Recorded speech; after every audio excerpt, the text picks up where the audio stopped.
Hello, this is Ben119 and welcome back to another video. So today is quite a special video because I'm going to be talking about my top 10 favourite video games of all time. And I do love a lot of video games. And it was quite hard coming up with this list. Now the top 5 was quite easy to come up with because I always had like a favourite top 5 that's been my top 5 for a while. However, coming up with like the other 5, I did really have to think about it. And this is a list that will probably change over time, like maybe when new video games come out or maybe when I get a bit older. My opinion may change slightly, but I feel like my top 5 will stay the same for a good while unless something extremely good comes out. And yeah, this is just my opinion, so if there's a game that you really like that's not on the list, then that's just because it's my opinion and it'll be different to yours. And yeah, let's just jump into it. So just before I get into the actual list, I just want to give a few honourable mentions to a few games. So the first game I want to give a huge honourable mention to is Minecraft. Now Minecraft was my childhood pretty much. I used to love Minecraft. I've probably put in way over 1,000 hours into the game. And yeah, it's just an amazing game, but at the moment, I just don't have the same love for it like I used to, and Minecraft has moved on a lot. But I've got to put it in the honourable mentions because it's been such a big part of my life, and it's been such a big game for me. Another game I want to mention is Geometry Dash. Now Geometry Dash is a game I really like at the moment, and it's a game that I make a lot of content for. However, it's one of those games that I fall in and out of love with, and sometimes I just get really bored of it and just don't fancy playing it, and other times I just play it all the time. So yeah, I'm just going to put it on there for that reason. Also, it's more of like an online game, and I'm more just talking about single player games here. I kind of see it as like an app game as well, even though it's mainly on Steam and most people play on PC. I just didn't feel like it belonged in the actual list because my opinion on it changes a lot depending on my mood. Another game I want to mention is Clash Royale. Now Clash Royale is an app game that I used to love. Sadly I don't really play it much anymore, but I used to play it a lot when I was in high school. And yeah, it's just a really big game I used to play with my friends, and it meant a lot to me at the time, but now I don't really think about it or play it. Another game I want to mention is Fortnite. Now Fortnite is a game I got quite into when it first released in the first few seasons, but then when we got to like the later seasons I just got bored of it, and the game changed a lot and the game got a lot of popularity around it. And at the time I was mainly just playing it because a lot of my mates played it, but looking back I did get a lot of happiness from that game, so I've got to include it in the honourable mentions, but I wouldn't think of playing it now. And the final game I want to mention is Super Mario Odyssey. Now, I've tried replaying Super Mario Odyssey recently, and I just can't enjoy it for some reason. However, I'm still going to put it on the honourable mentions because I used to really like speedrunning it. I'm not sure if you know this, but I got like a 107 in Odyssey any percent. I've not uploaded any runs of the game because I just don't like the game that much anymore. But back in like 2018, this game meant a lot to me, and I used to watch like Small Ant 1 play it all the time and Nightcrawvida. So yeah, it's got like a special place, but again I wouldn't put it on the main list because I've kind of just grown out of that game. I don't really enjoy it much anymore, but I used to love it, so I've got to include it. But yeah, let's get into the actual list now. So at number 10 on my list is Captain Toad Treasure Tracker for the Nintendo Switch. Now this game is amazing. It is basically, if you've played Mario 3D World, you'll know that there's some levels where you can play as Captain Toad, and you have to collect 5 green stars and you're not allowed to jump. And Nintendo thought it would be a good idea to make an entire game of these levels, like make over 100 levels where you can't jump, and you have to solve the level by turning the camera and looking at things from different angles. And whoever came up with that is a genius, because it just works so well. It's such a good game. It's one of those games that it's very beginner friendly as well, like getting into it, but it has like a difficulty curve, like it can get really complicated and difficult towards the end. It's a really fun game for speedrunning as well, and the community is really underrated. It's a really small community, and it's something I'd maybe like to get into in the future. I've already done some World 1 RTAs of the game, and it's something I would learn at some point, like full game runs of Captain Toad. But the graphics just look really nice. It has the same style as Mario 3D World, which is also great because 3D World looks amazing. And they got a DS version, Wii U version, Switch version. I've never played the DS version because I just never fancied it. I played it on Wii U when it first came out, but most of my enjoyment has come from the Switch version, to be honest. Because the Switch version I feel like just plays the best, it looks the best, It has DLC levels, and the DLC levels are even harder than the original levels. And it's just one of those games that I just never get bored of. I just always enjoy playing through the puzzles. It's just got such a good feel to it. It's just a really fun game. It's quite a relaxing game as well, even though it's puzzly. And yeah, it's number 10 on my list. And I was thinking about like other games, like should I put something else here, and I was just thinking, no, Captain Toad's a really good game. I feel like Captain Toad deserves the number 10 spot. And there you go, Captain Toad is number 10 on my list. And maybe in the future something will knock it off its place, but for now it stays at number 10. So let's move on to the next game. So at number 9 on my list is The Legend of Zelda Breath of the Wild. And this game is really good. So this game came out with the Nintendo Switch, and when I first got the Switch on its day of release, I got Breath of the Wild with it. And I loved this game when it first came out. I still love this game to this day, but I don't quite have the same love for it that I used to. But looking back on it, it is such a great game. Now, this game has got a lot of hate. I've even hated on it myself. Like, I do think that as a Zelda game, it's not a good game. But as a video game, it is very good. Like, there's a lot to do, there's loads of collectibles, there's over 120 shrines if you include the DLC, there's 4 dungeons. Just exploring in this game is really fun when you first play this game. It's one of those games that I've 100%ed Breath of the Wild, and I have no intentions to 100% it ever again. Because it's just such a huge, monumental task to tackle, to do the whole game 100%. And it's just something I don't really want to put all the time in to do again, because I've already done it. But playing through this game 100% is really fun, and you probably won't regret it. And coming into this game, I did expect it to be more like Ocarina of Time or Twilight Princess or whatever, like have more structure to it, but there wasn't much structure to the story. But the game's still really fun. There's so many weapons, there's a lot of different enemies, the map is absolutely huge, there's like tons of exploring, you can just run around for hours and find stuff. I do like the stamina system and the heart system in this game, it works quite well. This game is just very fun, and there's just so much to do, and there's so many places to visit, there's so many different side quests, like you can always find something to do, that's the thing. Like this game will probably take you like 100 hours to complete on your first playthrough, if you're going for 100%. It's just such a huge game as well, like certain games are just over too quick, and I just feel like with this game it just gives you like a ton of stuff to do and you'll never run out of things to do. And by the time you complete the game, you probably won't want to be playing it anymore because of the amount of time you put in. Like, you'll probably be sick of the game by the time you complete it, so yeah. But it's at number 9, it's just such an incredibly good looking game as well. I feel like it just looks beautiful on the Switch. I know some people like slagged it off because they think the graphics look bad, but I can't really complain because I think for the art style it went for, it just fits perfectly. And even though it's not like an original Zelda game, like I said, as a video game I still think it's a very good game. And it's a game I wasn't really expecting, I really enjoyed it nonetheless. And yeah, that's my number 9, let's move on to the next game. So at number 8 on my list is The Legend of Zelda Twilight Princess HD. And I do love Twilight Princess, and I love it more than Breath of the Wild, surprisingly. Twilight Princess is a Zelda game that's always been there. As a kid, I did enjoy Twilight Princess, but I didn't really appreciate it as much as like Ocarina of Time or Majora's Mask.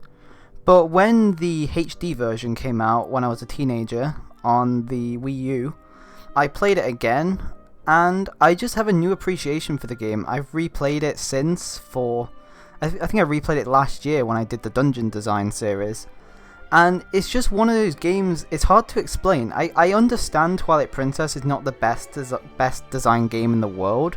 I do understand it does have a lot of flaws, and the whole game could be better in a lot of ways.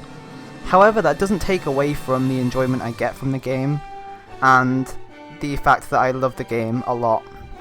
This game has got some of the best dungeons in the series, and it has probably got my favourite art style. A lot of people don't like the realistic art style of Twilight Princess, like the graphics, but I really like it. I think it really works, and the game is quite dark in places, and the HD version I do feel like works better than the original because all the colours look better, The original just looks too dark in some places, but with the HD version, like all the textures just look so much better and it just makes the whole game feel better.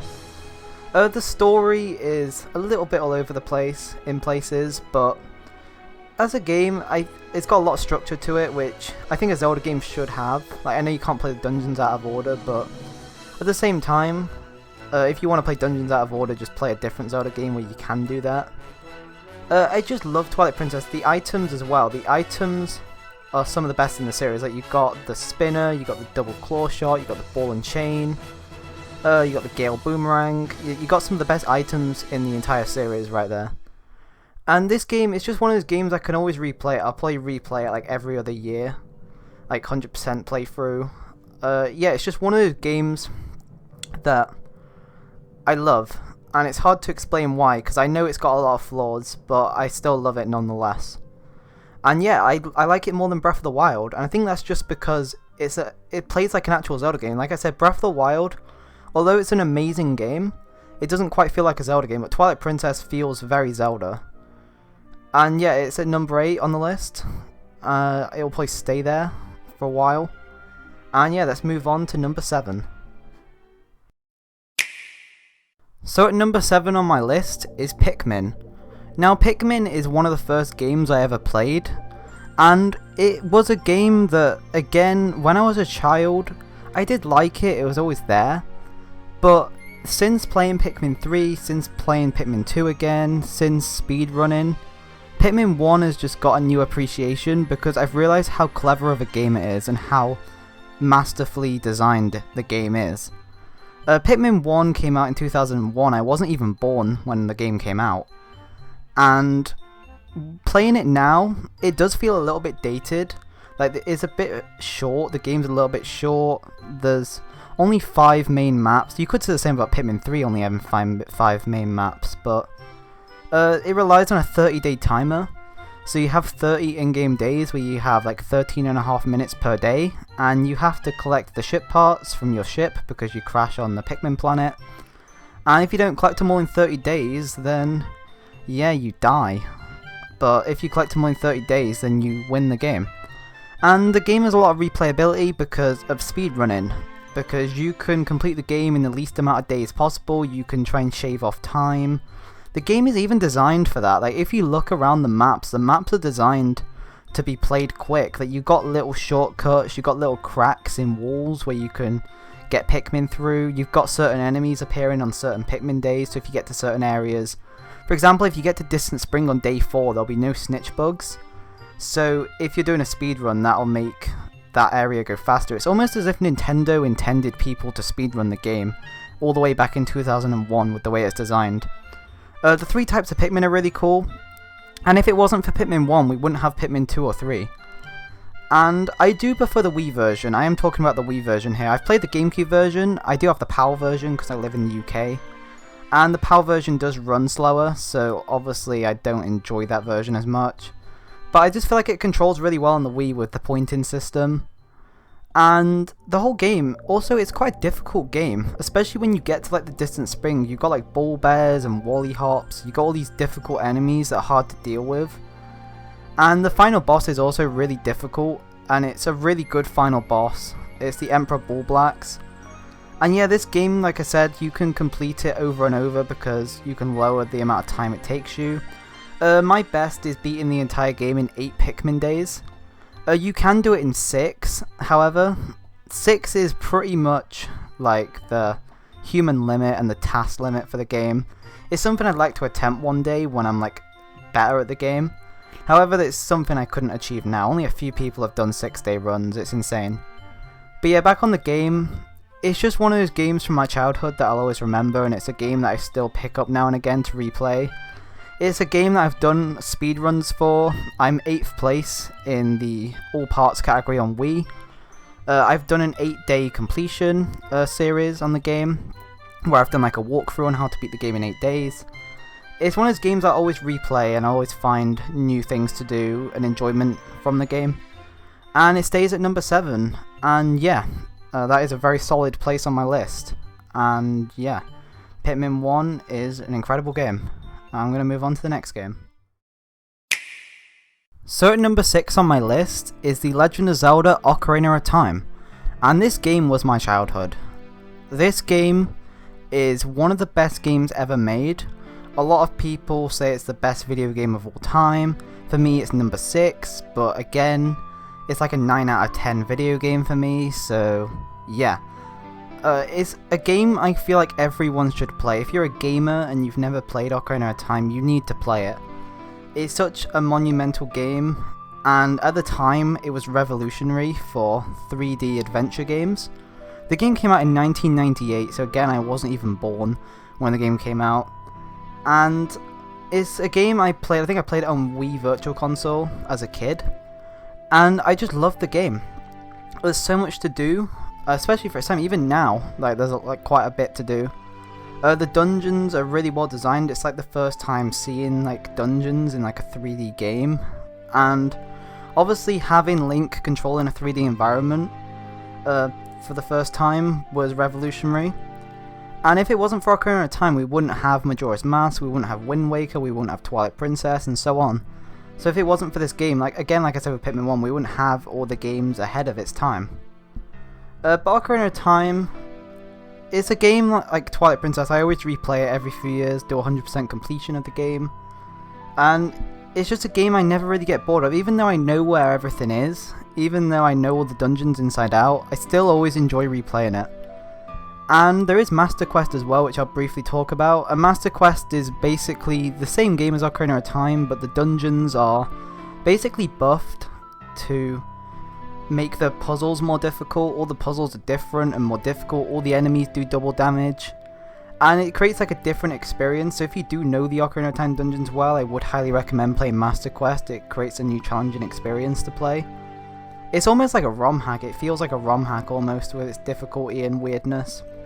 But back on the topic of Ocarina of Time, I feel like the reason why it works so well is because you start off and you can access like only a few things. You're stuck in Kokiri Forest, and then the game gives you a lot of freedom, and I feel like that's important because when games give you freedom to explore and do side quests, it gives you like more incentive to play rather than just being stuck on a single path following the story. Even though there is a main story, there is still a lot of branching off. Like, you can't do everything at once, like straight away. It's not like Breath of the Wild where you can just go where you want in the world. That you're still limited on certain things, and you're limited behind item checks. However, this doesn't stop the game from being fun, and it doesn't stop you from adventuring into new areas. And when you become an adult, the whole game's difficulty just spikes. Like, you go to the Forest Temple, and it's like nothing you've ever seen before. You've got like keys everywhere, you've got difficult enemies, you've got difficult puzzles, you've got difficult dungeon layouts. And the whole game just gets a lot more challenging from that point. But before then, the game is fairly more like a tutorial almost. But it makes the game more memorable. And the whole concept of changing between adult and child to change things in time is really clever and way ahead of its time in my opinion. And again, it's just one of those games you need to play it. If you've not played Ocarina of Time, play it. Especially if you're a gamer. Because it's just such a revolutionary game, and you'll understand why I enjoy it so much. And yeah, it's number 6 on my list, barely missing the top 5. But again, it's still up there. It is as one of my favourite games of all time. And it is my second favourite Zelda game of all time as well, and it probably always will be. So yeah, let's move on to the top 5. So at number 5 on my list is Mario Kart Wii. Now, Mario Kart Wii is again a game from my childhood that we used to play a lot with family, and it's a game I played a lot by myself as well on time trial mode, and it is my favourite racing game of all time, and it is probably gonna be my favourite racing game of all time forever, unless Mario Kart 9 releases and it's somehow better, which I highly doubt. And the reason it's just so good is because the control scheme is just fun. Like, you've got stunts, you've got wheelies, you've got mini turbos. We got mini turbos in the other games. You've got bikes, you've got cars, you've got all these different characters and stats. The tracks are also just the best in the series. I'd argue Mario Kart Wii has got better tracks than Mario Kart 8 Deluxe. You've got tracks like Coconut Mall, you've got Toad's Factory, Mushroom Gorge, Maple Treeway. Bowser's Castle, Move You Highway. Like, these are just some tracks that they're just in the top tracks ever in the entire series for me. And they never get boring, they're always fun to play. The game's only got 32 tracks, but again, 32 is quite a lot. And the game is just fun because there's so much different things to do. You can replay all the tracks, you can do time trial mode, you can do speed runs, you can do battle mode, you can do competitive play with your friends and family in real life. You've got online mode, but sadly Nintendo took down online. There's still a way of playing online through emulation. I've not got around to sorting that out yet. It's something I'd like to sort out one day, so I can play like ROM hack tracks and I can play online again, because that's something I do miss.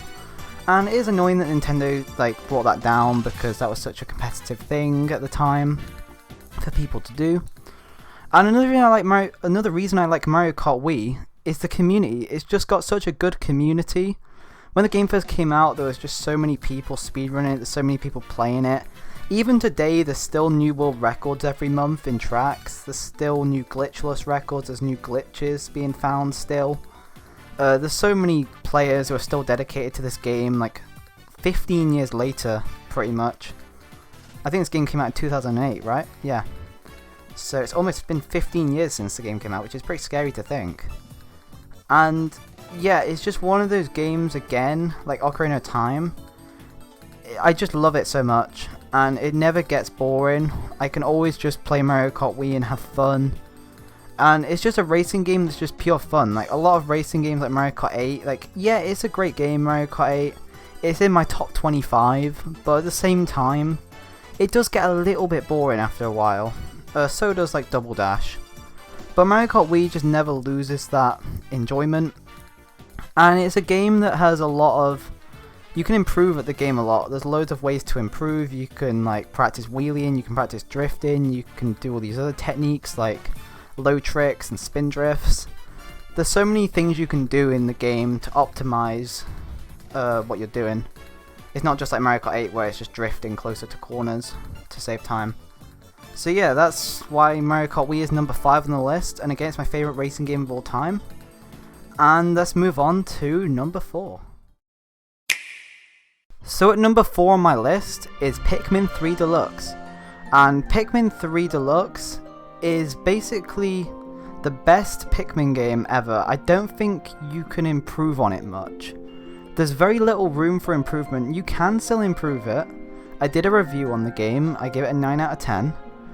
And again, it's a game that I still enjoy replaying now. When Pikmin 3 first came out on the Wii U, it was like one of my favourite games, so having it remastered on the Switch meant a lot to me, and I bought it day of release. And they added quite a few new things. They added the new side story, so we got 14 new missions. I like the new things they've done for mission mode with like, what's it called, After Hours, where if you don't complete a mission on your first try, you can do After Hours, where you complete the rest of the mission, rather than just being sent back to the main menu. It gives players more incentive to get platinum, and it gives the player more of a learning opportunity to learn missions, in my opinion, rather than just being stuck of running out of time when they don't get to somewhere. The story mode is great. I do like the new levels of difficulty. You've got normal mode, hard mode, and ultra spicy spray mode. Personally, I do think that normal mode is too easy, and I do think it should be renamed to easy rather than normal, because the normal difficulty is easier than the original normal difficulty in the original game. So you'd think it would be renamed to easy, because hard mode is the equivalent of normal mode in the original. But I feel like they did that to attract new players, and that's something I've got to appreciate. Pikmin 3 Deluxe does target a younger audience who is never really played a Pikmin game before, and it targets the audience perfectly. The whole difficulty of the game is perfect for children getting into Pikmin.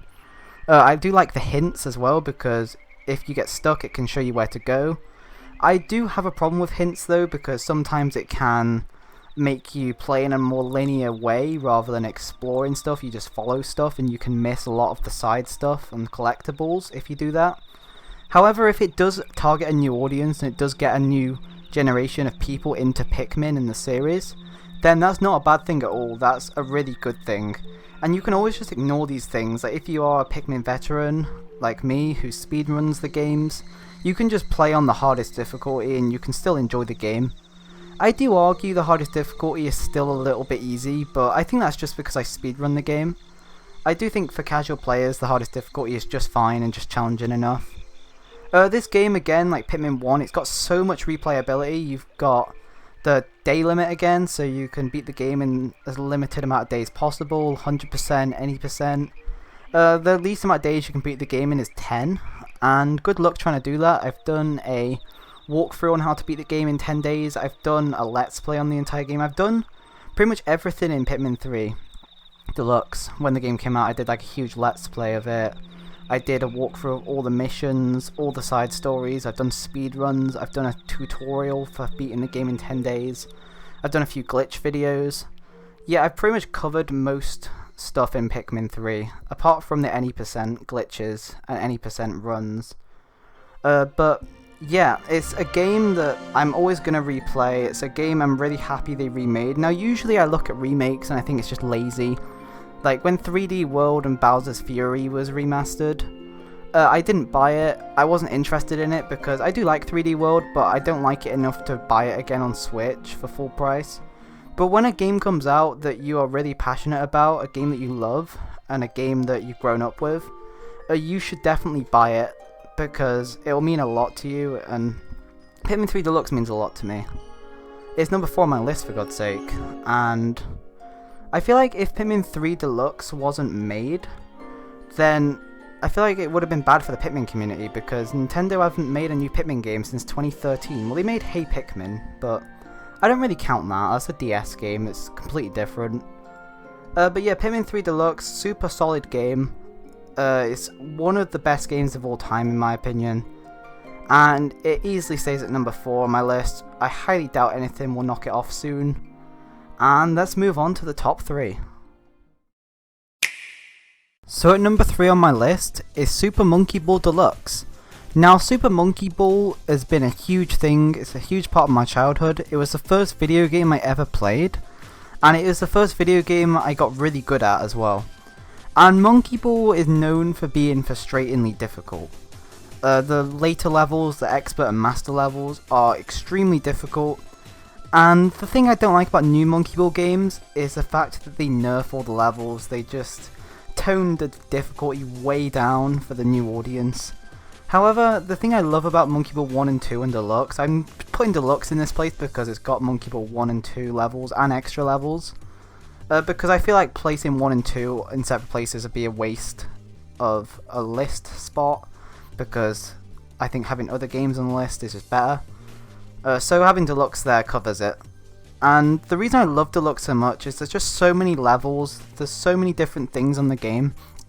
And again, another reason I love Monkey Ball is its difficulty. It's just got such a hard difficulty to get into. And it's one of those games that if you're already really good at Monkey Ball, you can just pick the game up, complete expert, complete master, there you go, you're beating the game. But first playing the game, you need to play the earlier levels to beat the later levels. It's not a game where you get power-ups, or you level up, or you unlock the newer difficulties. You unlock stuff with pure skill. You need to just play the game and master the controls in order to unlock the harder levels. Simple as that. It's not like Mario where you unlock the next level, then you unlock the next level. Like, it's all there if you're good enough to get to it straight away, but most likely you won't be because when you first play the game it's really hard. But let's talk about the level design. So this game, I'm talking about difficulty a lot because I feel like that's a big thing in Monkey Ball, but this game's got a huge difficulty spike. Beginner mode is fun, it's got like 40 levels on Deluxe. All of them are fairly easy to get into. They serve as like a tutorial on understanding the controls and learning the basics of the physics. Then you've got advanced mode, which is basically building onto that. You've got more concepts, you've got thinner levels, you've got slopes, and you've got stumps, you've got all these other elements that play into it. And you've got 70 levels, and yeah, some of them are quite difficult, don't get me wrong, some of them belong in expert mode in my opinion. But again, it's manageable. It is still manageable for a new player to play through. And then you've got expert mode, and expert mode is hell. Expert mode has got some ridiculous levels that should be in master in my opinion. The first level I want to talk about is Expert 6. It's known as Expert 7 in Monkey Ball 1. And what were they thinking? Why is this the 6th level in Expert mode? This feels like a Master mode level, and they've put it at number 6. My only problem with this is it kind of gatekeeps certain people from Expert mode, because it's such a hard level to get past that people just give up. Like, you see a level, you try and beat it, you just can't do it. It's just so ridiculous putting it there. Like, if they had put it at like level 90 something out of 100, then it would have made sense, but having it at level 6 in my opinion is absolutely ridiculous. However, once you do beat it, the rest of Expert mode is fairly manageable. It's still really difficult, and the thing I love about Expert mode, you just got all these crazy levels, so many unique levels, and the game is not afraid to just be difficult. That's the thing I don't like about the new Monkey Ball games, they're just too easy. And the levels are too boring as well. Like, it's just straight paths, or it's just a shape, or it's just so much stupid. Like, it's like a maze. And it's like, that's not why I play Monkey Ball. Like, Monkey Ball is like a really thrilling game, and it's got all these crazy jumps and all these thin paths. And that's the reason I love it. It's just a game that you can always find new ways of playing. There's unintended ways of beating levels that can be really fun to master. And again, this game's got so much replayability, and it means a lot to me because it is one of the first games I ever played and got good at. And if it wasn't for that game, I'm not even sure if I'd be into video games. Full stop. And yeah, I don't think any Monkey Ball game can top this game for me. You got Master Mode as well, which Master Mode on Monkey Ball 2 I'd argue is overrated, but Monkey Ball 1 Master Mode, my god. Just play it. Just play Master Mode on Monkey Ball 1, you'll understand what I'm on about. But yeah, Monkey Ball has got mini games as well. I don't care that much about them. They're fun to play now and again, but that's not really where it's at for me. For me, it's about the levels. And it's just number 3. It's just got masterful level design. It's a game I can always replay. Again, I don't enjoy it as much now as I used to, but from the amount of enjoyment I got from it, and from the enjoyment I still sometimes get from it now, like playing it the odd time, it belongs at number 3. And yeah, it's going to be really hard to top Monkey Ball, so 2 and 1 are incredible. So let's just move on to number 2. At number 2 on my list is The Legend of Zelda Majora's Mask, and this is my favourite Zelda game of all time, and it is my second favourite game of all time, and it is for good reason. Majora's Mask was made in 2000, 2 years after Ocarina of Time. It uses the same engine as Ocarina, it has the same textures, the same enemies, the same characters, the same control scheme. It has a very Ocarina of Time feel to it, and the game, surprisingly, was made in only a year. And that always blows my mind when I hear that, because it's such a well-designed game, and there's so much going on, that I find it hard to believe it was designed in a year. And I feel like because it was developed in a year, it made the whole game better. And because it was made in a year, they decided to make the 3-day time limit. So you go back in time, you have 3 in-game days, 72 hours, which equates to about an hour and a half of real time, to play through the game. And then once you're starting to run out of time, like once the moon's about to crash into the earth, because the moon crashes in 3 days, you reset time. However, when you reset time, all the side quests you've done undo, all the dungeons you've done undo, most of the progress you make undoes. Some things stay, your items stay, owl statues stay, item rewards you get from side quests stay, but things like rupees, things like certain objectives, they just get reset. So the whole point of the game is that you play the game, you explore the world, and you do a lot of exploring, you do a lot of talking to people, and you figure out the world, and you keep resetting time, and eventually you will learn like loads about the world, and you're able to do loads of things. You can plan your days, you have a good understanding of what happens when, and it just completely changes the way you approach the game. For example, this would never work in a game like Ocarina of Time or Twilight Princess, where characters just have set routines. But in Majora's Mask, all the different characters have like set routines. You got like Anju, who has like a set work schedule in the hotel, and sometimes she goes out on the second day. There's a huge side quest with her and Cafe. You got the Postman, which is also a character that's got a lot of development to it, which is involved in that side quest, and he has his own side quest. You've got the ranch, you've got the girl at the ranch who gets stolen by the aliens, and you learn about that after it happens, and then you can go back and prevent that happening on night of the first day. So the way it uses time travel is amazing, and it's such a clever game for that.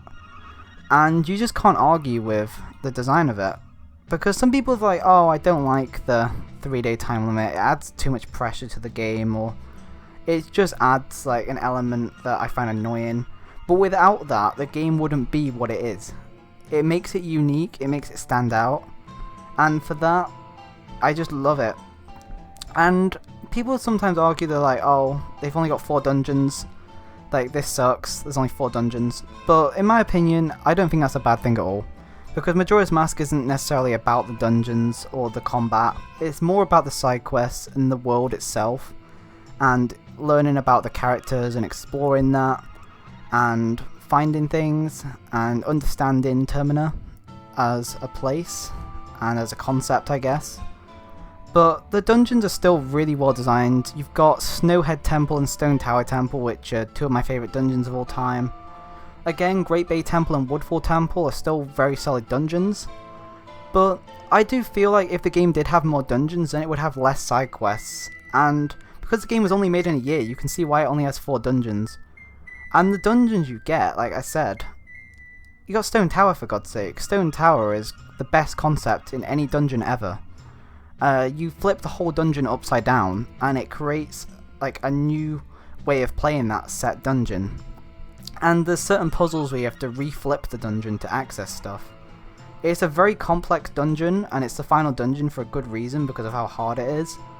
But in my opinion, it's the most unique dungeon in the entire series, so you gotta give it that. There's a few mini dungeons, there's a Karna Castle, there's the Pirate's Fortress, you can kind of count them.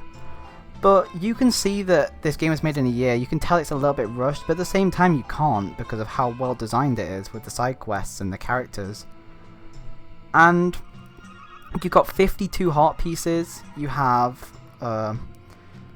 24 masks, you've got like all these items, there's so much to do. There's the Bomber's Notebook as well, which keeps track of side quests and when certain things occur. And it's just such a special game to me, it's such a special experience. If you've never experienced Majora's Mask before, you should definitely play it. A bit like Ocarina of Time, you need to play it if you're a gamer. I would highly recommend playing this game when you've got a lot of free time. It's not really something you can just pick up for 30 minutes now and then. If you are to do that, I'd recommend playing a game like Captain Toad.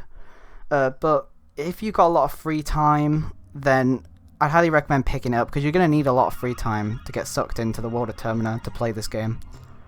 And yeah, it's my second favourite game.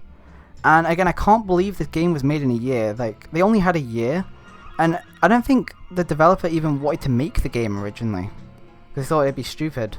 But it's one of the best games ever made. Somehow. In that short space of time. And I argue if they had more time to make the game, it wouldn't be as good of a game. Like, look at the 3D remake, for example. The 3D remake is nowhere near as good. They've broken a lot of the concepts that made the original good. And yeah, that's why it's number 2 on my list. I'm going to move on to number 1 now. So at number 1 on my list are my favourite video game of all time, and this will always be my favourite video game. Super Mario 64. Now, Super Mario 64 is a game that I loved as a child, and I fell in love with the game again a few years ago. And let's just talk about from a child. So this is, again, one of the first games I ever played, and I think it's the first 3D platformer I ever really got into, and I have a lot of good memories of playing the game as a kid, and figuring everything out, and playing all the levels. And I remember the game being so difficult and so much fun just to play, and it's just such an enjoyable game because of the way it's designed, and I enjoyed it for that reason. I just enjoyed the game as a game itself. I didn't really know what was good about it because I was just a little kid. And I think it was like 4 years ago, I found out about speedrunning.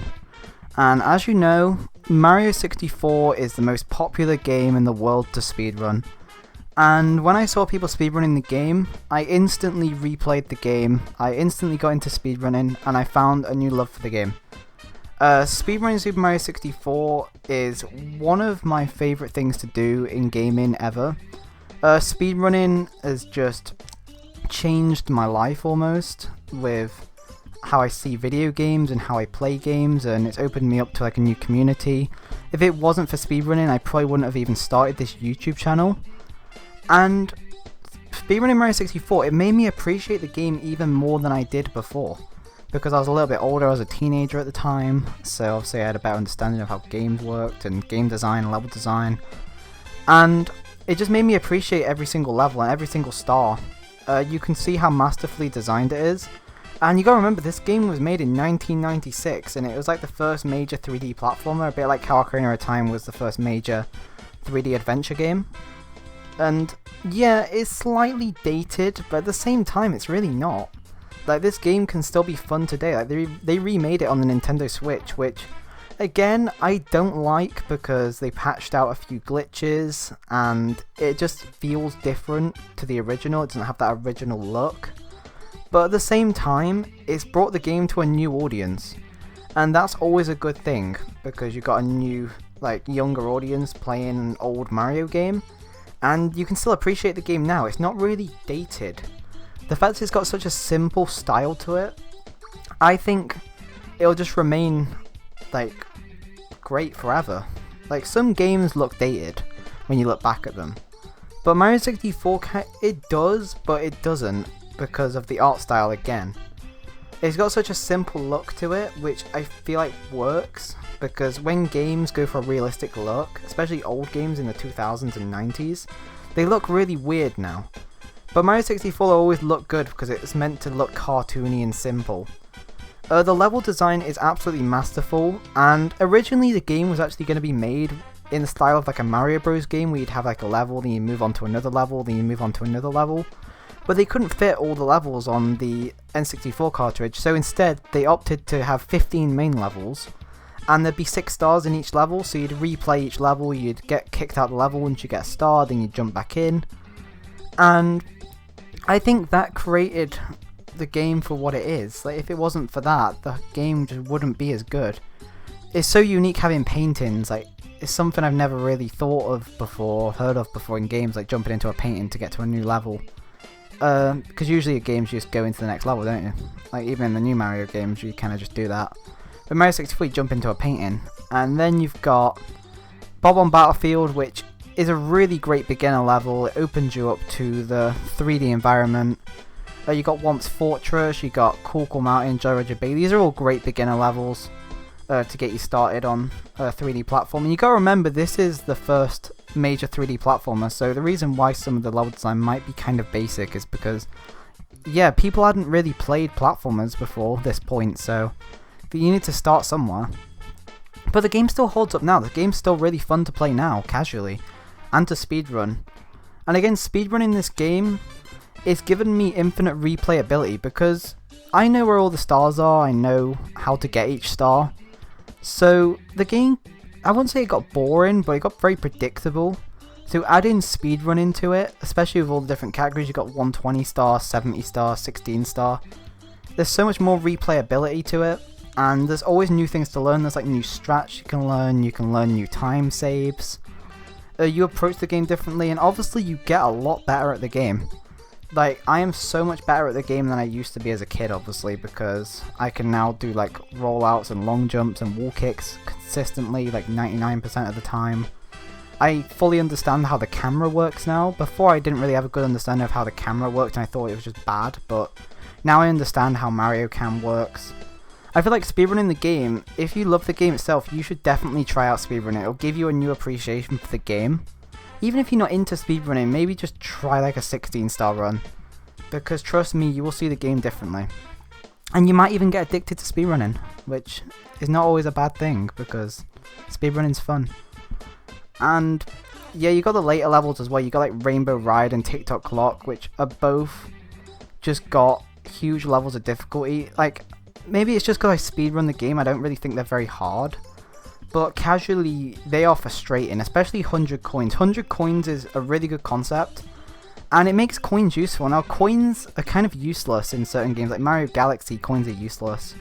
Mario Sunshine, apart from 100 coins to get a shine, they're kind of useless.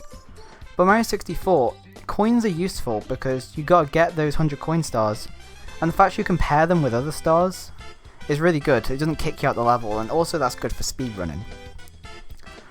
Just having coins, like, it makes you think differently, it makes you explore each level. Like with Tick Tock Clock, for example, you gotta think about not dying, you gotta explore every nook and cranny of the level to get all the coins you need, but at the same time you gotta worry about not dying.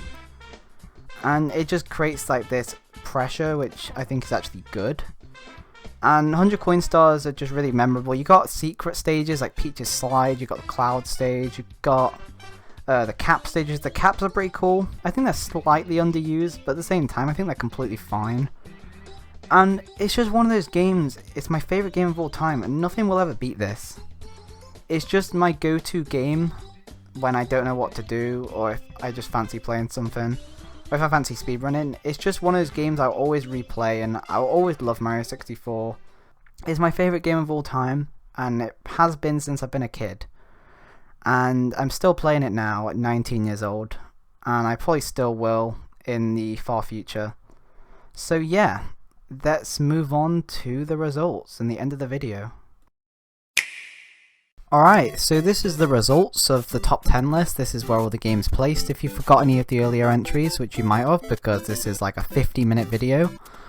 And yeah, this is where they all ranked. And I am thinking of doing a top 25 to 11 as like a follow-up. But the thing is, my top 25 to 11 always change with like new games coming out or different opinions. But with this top 10 list, I feel like this will stay the same for a while. Like, this will not be changed unless new games come out that are actually better, or games that can land on this list. Like, these 10 games mean the world to me, and they are all given me so much happiness over the last few years, and they have done as a child, and I'm just so thankful that these 10 games exist. And I would highly recommend playing these 10 games if you have access to them, especially Mario 64, and Majora's Mask, and Ocarina of Time. Like, they are 3 games that I think every gamer should play at least once in their life. And yeah, I really enjoyed making this video. I've not made this type of video for a while now. I have no like upload schedule, I just do this channel for fun. I don't make money from this channel, and I doubt I ever will because I just do like passion projects. I'm not trying to make money from this, it's just like a passion thing that I really enjoy doing now and then. So yeah, it's really fun to work on a new video and edit a new video and stuff. I always enjoy doing this from time to time. And yeah, if you enjoyed this video, please like the video and subscribe if you're new around here. I'm always interested to hear what your top 10 games are, so please comment down below. You can just comment your favourite game if you don't want to mention 10. I might do a top 10 worst games of all time at some point. But yeah, I've got some ideas for top 10, no idea when they'll be coming out. I have no upload schedule like I said, I just make videos when I fancy making videos. That's something I enjoy doing. I have no pressure from the community or from money to make videos, which I do like. And yeah, I can just upload when I want pretty much. So yeah, I'm going to end the video now. Thank you for watching.